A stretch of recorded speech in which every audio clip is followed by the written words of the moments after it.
The world beyond capitalism.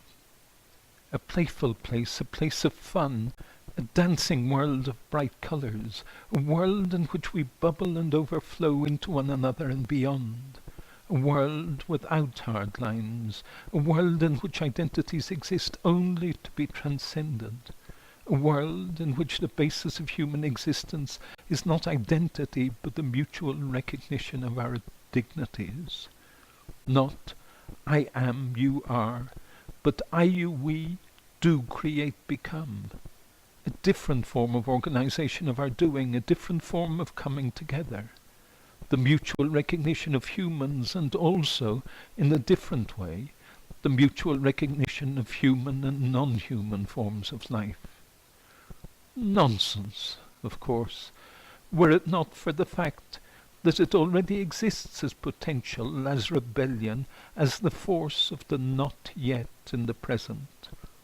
To find the world that could exist after capitalism, we must look to the anti-worlds already being created in countless struggles against capitalism, countless cracks in the texture of capitalist domination. A world beyond capitalism can only be a distillation of the dreams dreamt against oppressions, a redemption of the longings of all who have struggled for a better world.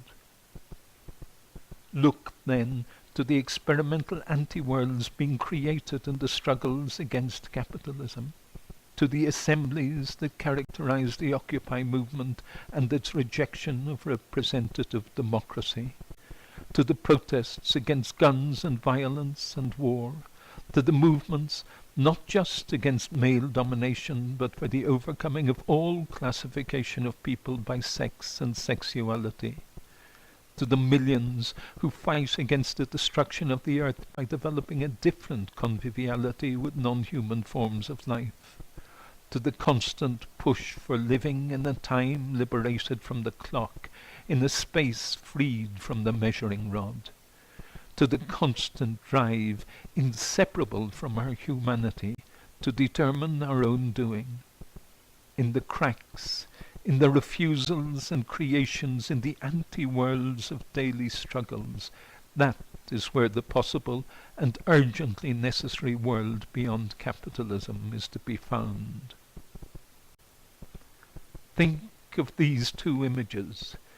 In the July Revolution of 1830, according to Walter Benjamin, on the first evening of fighting, it turned out that the clocks in towers were being fired on simultaneously and independently from several places in Paris.